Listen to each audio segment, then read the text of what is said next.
hakika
de rois, les seigneurs des seigneurs.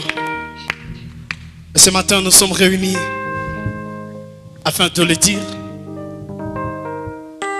qu'il mérite encore gloire, honneur. Parce qu'il est le commencement et la fin de tout. De toutes choses. Nous l'appelons Alpha et Omega.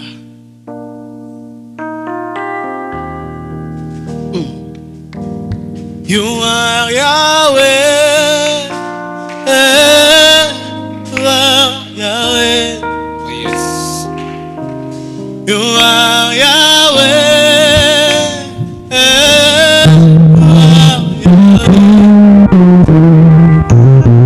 You are Yahweh. Alpha and Omega. You are Yahweh. Alpha and Omega. You are Yahweh.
Oui, je l'adore. Oui, je l'adore. Chante avec moi, oui, je l'adore. Oui, je l'adore. Oui, je l'adore. Oui, je l'adore. Oui, je l'adore. Alpha et Oméga. Oui, je l'adore. Oui, je l'adore. Alpha Et Oméga. Oui, je l'adore. Sans instrument. Oui, je l'adore.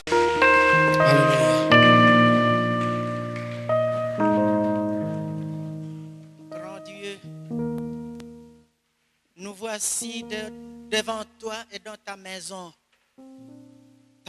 où tu nous as invités pour te célébrer ce culte. Tes enfants sont venus, ils sont là, ils ont chanté pour toi, ils t'ont loué, ils t'ont adoré parce que tu es le seul digne de louange et adoration. Toi qui es souverainement élevé au-dessus de la mêlée, tu mérites d'être adoré. Accepte nos cris de louange, accepte nos cris d'adoration, parce que nous venons pour ça. Il est temps maintenant, Père éternel, que tu parles à ton peuple. Parle. Chacun est prêt à recevoir ce message. Sois avec nous jusqu'à la fin de l'exposé. Nous te prions, Père, au nom de Jésus-Christ. Amen. Asseyez-vous. Nous remercions le Seigneur notre Dieu pour que ce jour nous soyons encore ici pour vous parler de la part de l'Éternel. Dimanche passé, le Saint-Esprit a mis en nous le thème qui consistait à montrer que les œuvres de la création suffisent pour que nous puissions louer Dieu. Nous avons pu voir que tous ceux-là qui ne peuvent pas croire à Dieu, ils sont inexcusables. Parce que tout ce que Dieu a fait suffit pour convaincre l'homme de l'existence de Dieu. Et nous avons amené chacun à faire une contemplation, c'est-à-dire à faire une observation, à regarder pendant longtemps et faisant appel à son intelligence pour découvrir réellement que Dieu, il fait. Et il doit être loué. Et ça, nous avons vu le dimanche passé. Pour aujourd'hui, pour le vendredi passé, excusez, nous avons fait la célébration commémorative de la naissance de Jésus. Et il fallait retenir une chose. Ne pas voir Jésus comme un petit enfant dans le berceau, mais aussi le voir comme celui qui est venu pour accomplir la mission pour laquelle il est né. Et cela nous avons dans l'évangile selon Matthieu chapitre 1er verset 21 où il est dit que Jésus c'est lui qui va sauver, celui qui sauvera le peuple de ses péchés. Aujourd'hui, mes bien-aimés dans le Seigneur, nous sommes proposé le thème. As-tu un témoignage de ce que Dieu a fait pour toi? As-tu un témoignage de ce que Dieu a fait pour toi? Bien sûr, sur le parcours très long de 361 jours jusque-là. Parce qu'il nous reste 4 jours pour clôturer l'année. Pour que l'année s'évanouisse et soit classée dans le passé, dans l'histoire. Il nous reste 4 jours. Et que Dieu nous fasse grâce de voir ces jours passer et entrer dans l'année 2021. Nous voudrions amener chacun de ceux qui sont présents à faire intervenir chacun son intelligence et à faire un détail de ce que Dieu peut avoir fait pour lui et ne pas se taire et dire quelque chose. Pour y arriver, nous allons exploiter l'évangile selon Jean, chapitre 9.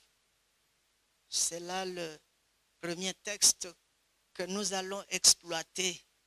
Mais nous allons aussi exploiter l'évangile selon Jean au chapitre 5.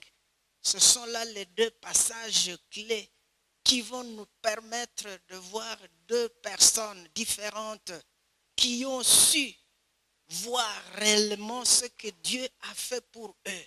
Comme toi aussi tu es là, je sais que tu reconnais réellement ce que Dieu a fait pour toi. L'évangile selon Jean au chapitre 9. Lorsque vous voyez ce chapitre-là, un chapitre de 41 versets. Ce chapitre 9 de 41 versets, ça nous retrace l'histoire de la guérison d'un homme. Un homme qui n'était pas normal. Un homme qui n'était pas ordinaire. Un homme qui avait un problème sérieux. La Bible, lui, second que j'ai, donne comme titre de ce chapitre « Guérison d'un aveugle né ». C'est un homme qui est né aveugle. Et cet homme-là, lorsque vous essayez de faire le parcours de tout le chapitre, du verset 1er au verset 5e, vous voyez la séquence de Jésus et les disciples. Ceux-là qui allaient toujours à la suite, à l'écoute de Jésus.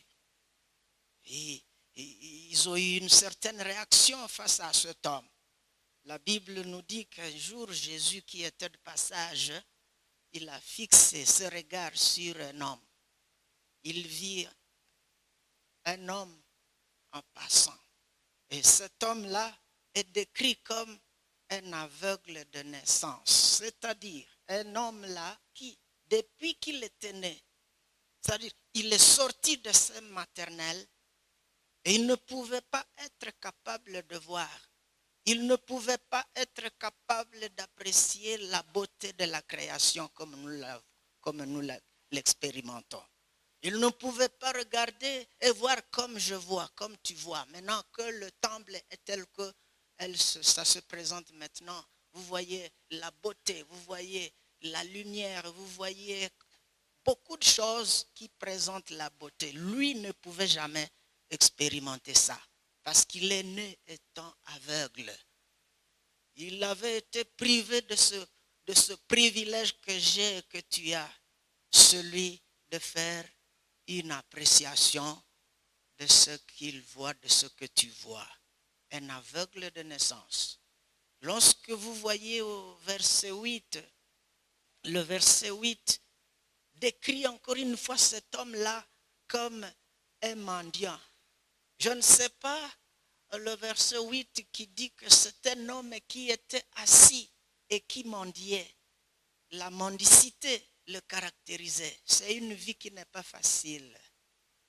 Passer toute sa vie en train de quémander, mendier. Et c'est ça qu'il attendait des gens. Une vie qui n'était pas facile. Une vie où il ne pouvait apprécier la beauté telle que vous l'appréciez maintenant.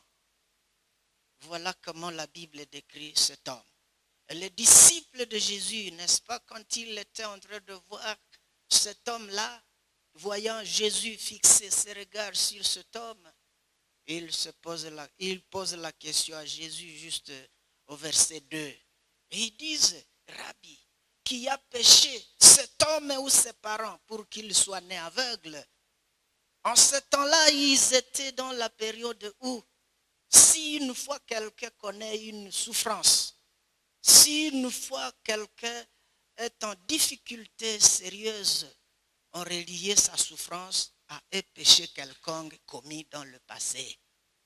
Si cet homme souffre, certainement qu'il y a un péché qu'il a commis. C'est comme ça que les disciples avaient compris la souffrance de cet homme. Un homme qui ne pouvait apprécier la beauté de l'univers. Un homme qui ne pouvait pas apprécier ce que Dieu a fait pendant la création. Et alors les disciples disent, qu'est-ce qui a péché entre lui et ses parents pour que sa souffrance atteigne ce degré? Jésus n'était pas d'accord avec leurs propos parce qu'il a rejeté ce propos-là. C'est pour ça qu'au verset 3, Jésus dit, ni ses parents, ni lui-même, mais s'il est en train de passer par ce moment difficile, c'est pour que les œuvres de Dieu soient manifestées en lui. Pour que les œuvres de Dieu puissent arriver à se manifester, voilà pourquoi il est né comme ça. Bien-aimé dans le Seigneur, je sais que cette année, je vous parlais d'un parcours jusque-là de 361 jours. C'est un parcours pendant lequel, certainement, Dieu a manifesté ses œuvres en ta faveur. Et il faut être reconnaissant de ça. Dieu, souvent et toujours, quand il voit l'homme que tu es et que je suis, ses regards sont toujours sur toi. À chaque moment que tu respires, à chaque moment que tu marches, que tu avances, ce que tu dois savoir, c'est que les yeux de l'Éternel, les yeux de notre Dieu sont toujours sur toi. Et si ses yeux sont sur toi, ce sont les yeux de compassion, les regards de compassion. Il te voit et ce qu'il vise toujours, ce qu'il manifeste à ton égard, les œuvres grandioses. Et tu ne peux pas te taire. Si Dieu a fait beaucoup de choses pour toi pendant ce parcours de 361 jours, il a manifesté ses œuvres en toi, tu ne peux pas te taire à l'instar de cet homme ici. Se taire n'est pas bon. Il faut parler. Et la Bible nous dit qu'après avoir dit, c'est pour que les œuvres de Dieu se manifestent en lui qu'il est ce que vous voyez. Mais ses parents n'ont pas péché. Lui non plus n'a pas péché. Et Jésus a continué en disant, il faut que je fasse, tandis qu'il fait jour, il faut que je fasse. Et je dois faire les œuvres de celui qui m'a envoyé.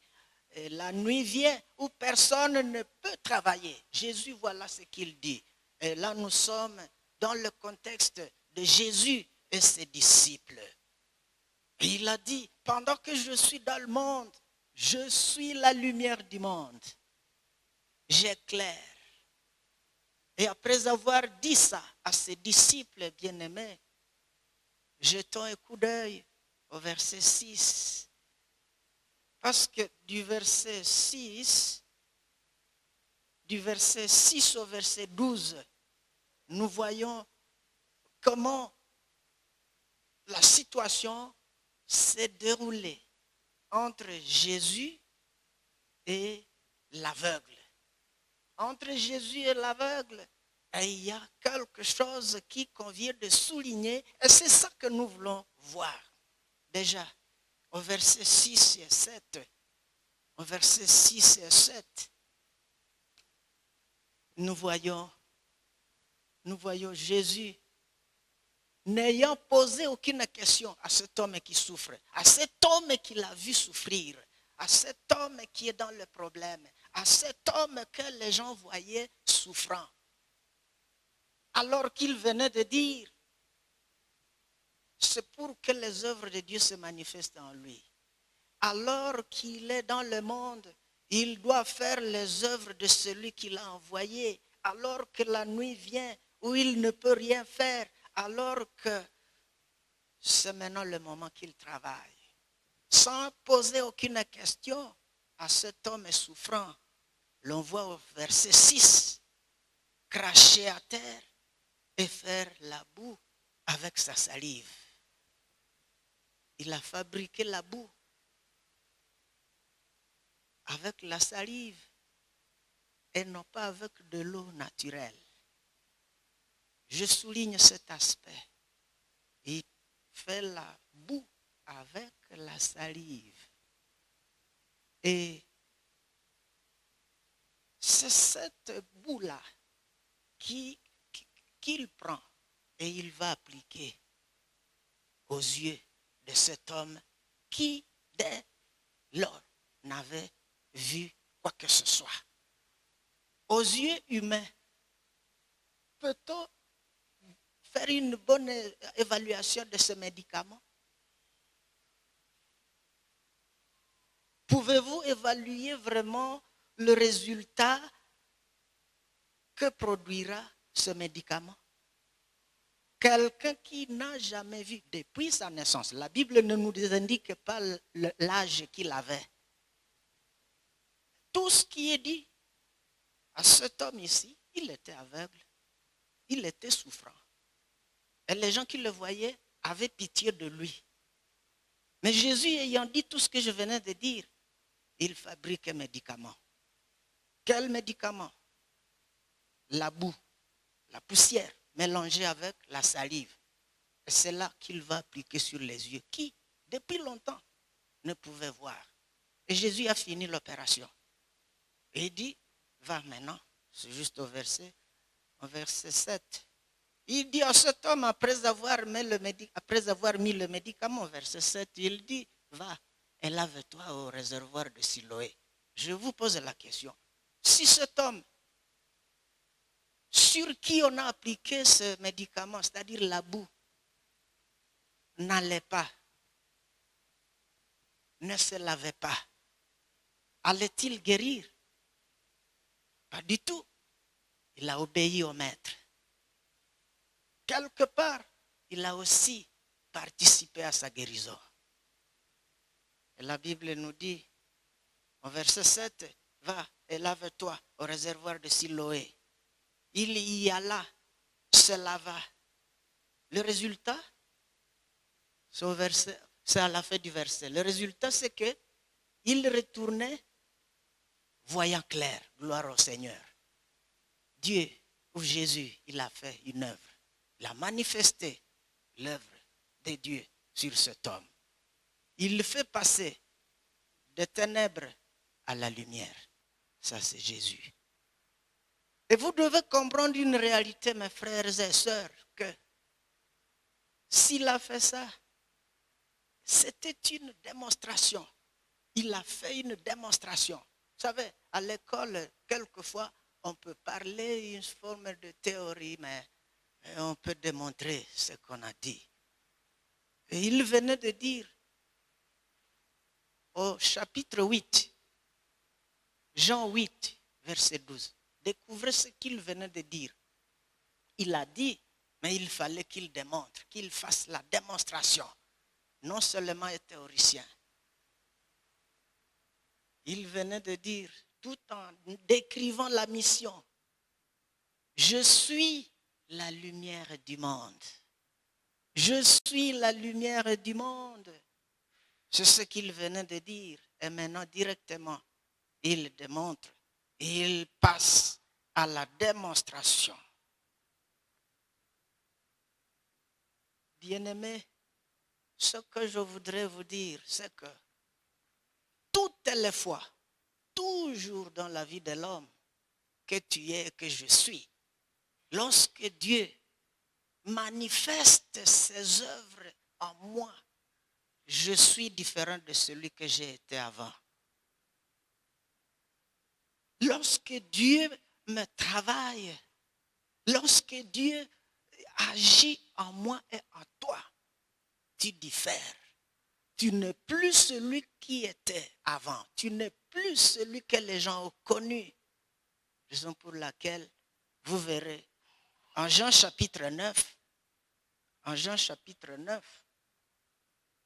verset 8, l'on voit les voisins de cet homme qui était passé de la cécité à l'état de voir.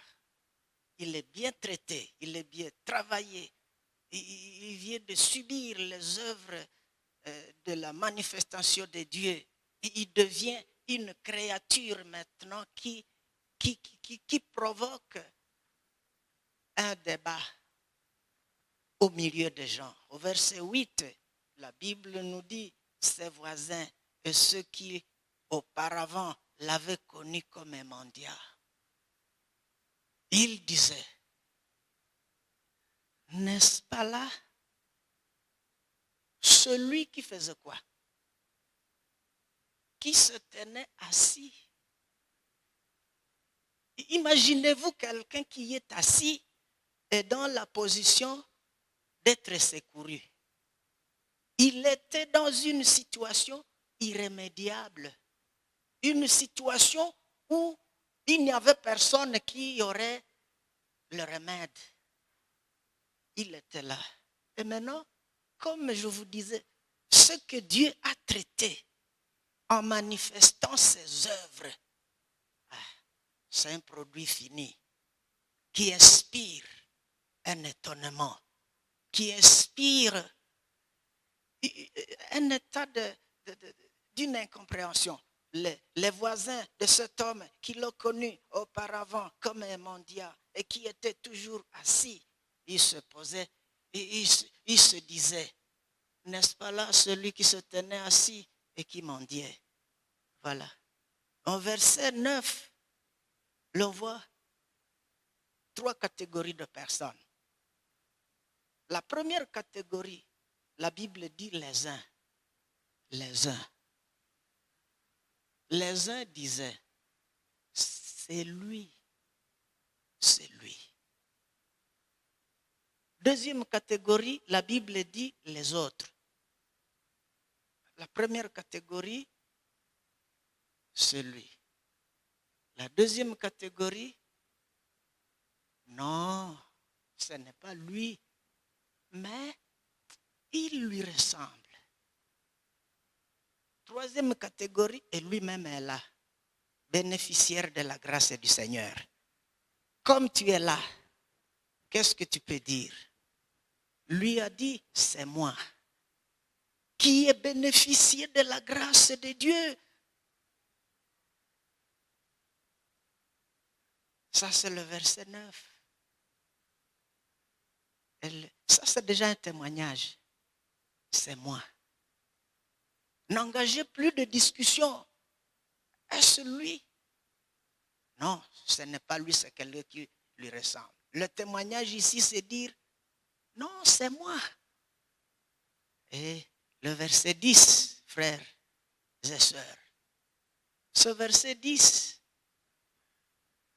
souligne la curiosité de ceux-là qui l'ont vu changer d'état.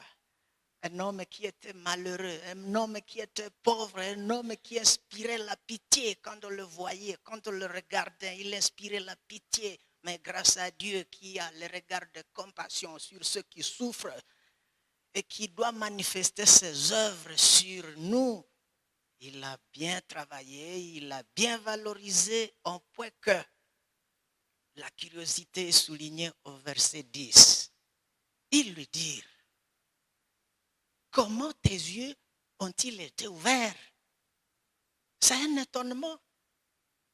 L'homme qui, dès sa naissance, ne pouvait voir et apprécier tout ce que nous voyons, comment tes yeux ont-ils été ouverts? C'est la curiosité. Vaïouaï, qui veulent connaître. Et nous voyons au verset 11 maintenant le témoignage véritable. Frères et sœurs, vous avez un témoignage. Moi aussi j'ai un témoignage. Au verset 11, le témoignage est là. Le verset 11, cet homme qui a dit c'est moi. Il répondit, ça c'est l'homme guéri. Il répondit, l'homme qu'on appelle Jésus a fait de la boue, a oué mes yeux et m'a dit, va au réservoir de Siloé et lave-toi. J'y suis allé, je me suis lavé et j'ai recouvré la vue. Ça c'est le témoignage. L'homme qu'on appelle Jésus. Il a témoigné, et tout le monde était calme. Mais il ne comprenait pas. Mais lui venait de comprendre. Quelquefois, on ne comprend pas sa situation lorsque les choses tournent mal. Mais quand Dieu me travaille, quand Dieu me traite, quand Dieu me valorise, tout en ayant manifesté les œuvres de Dieu sur moi, les gens, c'est eux plutôt qui ne comprennent plus, mais moi je comprends. Gloire au Seigneur.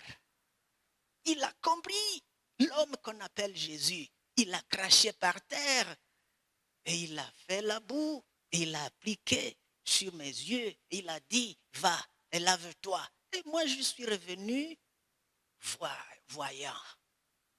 Le Seigneur est merveilleux. Si vous pouvez voir le parcours de 361 jours, vous risquez de voir que Dieu, il a manifesté quelques œuvres en ta faveur. C'est une ingratitude de ne pas le reconnaître. Et lorsque l'aveugle peut connaître l'identité même de son guérisseur, c'est Jésus. Qu'est-ce que signifie Jésus? Jésus, ça signifie quoi? Jésus signifie quoi? Ah, voilà. Du verset 13 à 17, frères et sœurs, là encore nous voyons quelque chose d'autre. Les pharisiens qui étaient là, les détenteurs de la loi, et le guéri. Cet homme est guéri. Les pharisiens vont aussi apparaître au verset 15. De nouveau, ça veut dire qu'il y a quelque chose qui a déjà été dit. De nouveau, le verset 15, si vous nous le projetez. De nouveau, les pharisiens aussi lui demandèrent comment il avait recouvré la vie. Je vous dis que cela a causé l'étonnement au milieu des gens. Et il leur dit, il a appliqué la boue sur mes yeux, je me suis lavé et je vois. Encore il témoigne. Frère, ce que Dieu fait, on ne peut cesser de le dire à chaque moment parce qu'il est merveilleux. C'est lui qui manifeste ses œuvres, les œuvres de Dieu sur nous. Au verset 25, là aussi vous voyez le même refrain. Il dit, je sais une chose, c'est que j'étais aveugle et maintenant je vois. J'étais aveugle, ça je connais. Mais me dire tout ça, tout ce que je sais, c'est que j'étais aveugle, mais maintenant je vois. Donc il est menacé par les gens qui ne comprennent pas. Mais lui venait de comprendre. Moi je comprends que le Seigneur a fait pour moi de grandes choses. Je comprends que Dieu a fait pour toi de grandes choses. Et que donc nous devons parler à chaque moment que cela s'avère nécessaire. Il devait retirer ces autres dans l'ignorance qui ne comprennent pas. Ce que j'ai compris, je dois bien parler aux autres. Et au verset 30, il dit, il est étonnant que vous ne sachiez d'où il est venu. Donc les gens ne comprenaient pas l'identité de Jésus. Et il dit, il est étonnant que vous ne sachiez d'où il est. Et cependant, il m'a ouvert les yeux. Il continue toujours parce qu'il est acculé. Si vous poursuivez cette lecture, vous allez comprendre finalement que cet homme s'est gêné quelque part. Il dit, mais moi je ne vous comprends plus. Voilà, cet homme-là, il a beaucoup témoigné. Il a vu les œuvres de Dieu se manifester en lui et il a parlé, il a exprimé réellement ce dont il a eu comme bénéfice de la part de celui qui manifeste ses œuvres sur lui. Contrairement à cet homme-là, je m'en vais vous donner un autre monsieur qui n'a pas manqué aussi de témoigner. Cet homme-là, nous l'avons au chapitre 5. Au chapitre 5 de Jean. Jean chapitre 5. Jean chapitre 5. Là, nous voyons un homme. Se trouvait un homme malade. Depuis combien d'années? Combien d'années? 38 ans. Un homme. On ne le cite pas de nom. 38 ans durant, il est malade. Imaginez une maladie de 38 ans. Ceux qui le gardent. La Bible ne dit pas s'il a des enfants. S'il a une femme. Et durant 38 ans, je ne sais pas ce que disaient ceux qui le gardaient. Ce problème, c'était quoi? Sa maladie, il n'avait pas une facilité d'accéder aux médicaments. Et c'est pour ça que, encore une fois, la Bible nous dit au verset 6, Jésus l'ayant vu coucher, toujours le ciel voit. Le ciel voit. Le ciel m'a vu et le ciel t'a vu.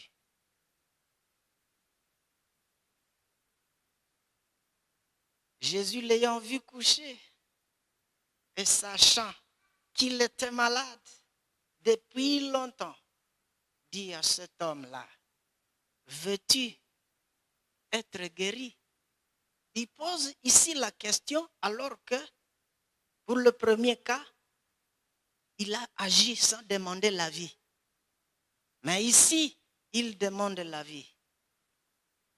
Il demande à cet homme s'il veut être guéri. Alors, je vous pose la question.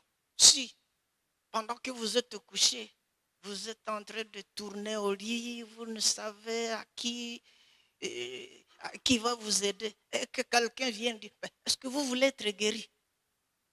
Vous direz quoi? Ah oui, je veux bien. Et alors, après cela, différemment de ce qu'il a fait au début avec l'autre exemple, pour le premier cas, il a fait un acte. Il a craché, il a fabriqué la boue et il a appliqué un acte symbolique. Ici, ce n'est plus le cas. Il dit seulement la parole d'autorité. Cette parole d'autorité, nous l'avons au verset 8. Au verset 8, c'est là où nous avons la parole d'autorité de Jésus à cet homme qui a besoin de la guérison. Jésus ici ne veut plus faire un acte quelconque comme il l'a fait au début, mais seulement la parole suffit. Lève-toi, prends ton lit et marche. La parole seule. Et le verset 11, nous y voyons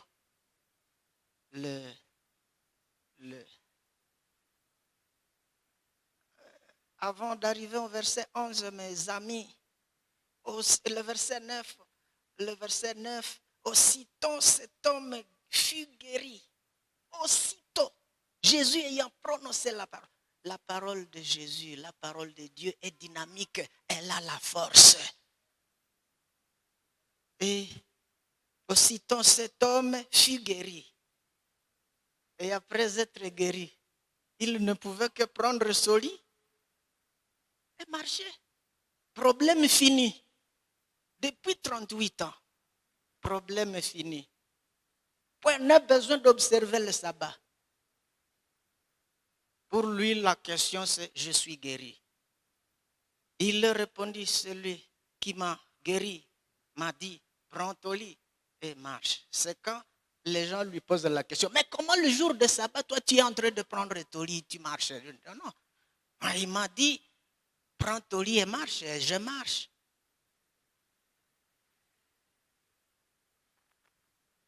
Au verset 12, ils lui demandèrent « qui est l'homme qui t'a dit « prends ton lit et marche » Verset 13, mais celui qui avait été guéri ne savait pas qui c'était, car Jésus avait disparu de la foule qui était en ces lieux. Cet homme ne pouvait plus voir Jésus. Jésus disparaît directement. Il ne pouvait plus rencontrer cet homme. Et au verset 14, je souligne bien ce verset-là. Le verset 14. Depuis, Jésus le trouva dans le temple. Il le trouva dans le temple. Avant qu'il ne soit travaillé par Jésus, est-ce qu'il pouvait être au temple? Pouvait-il être au temple? Il n'est allé au temple qu'après être guéri, qu'après avoir bénéficié de la grâce du Seigneur. Et il est allé au temple. Alléluia. Il est allé au temple. La Bible ne dit pas pourquoi il est allé au temple. Mais moi, je m'imagine qu'il est allé au temple pour remercier Dieu. Je m'imagine qu'il est allé au temple pour rendre grâce. Et quand Jésus l'a trouvé au temple, lui-même était en train de rendre grâce à Dieu. Il est en train certainement de le remercier. À l'aide de 38 ans, de 0 à 38 ans, malade, et on a la guérison. Ne pouvait-il pas rendre grâce à Dieu? Mais cela ne suffisait pas. Parce que maintenant Jésus le retrouvant au temple, il lui a dit ceci, juste au verset 14.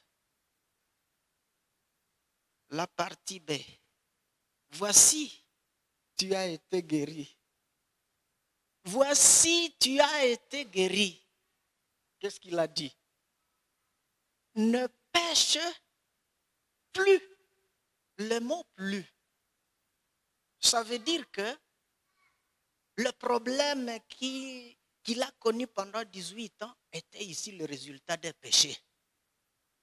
Et maintenant, Jésus lui dit, ne pêche plus.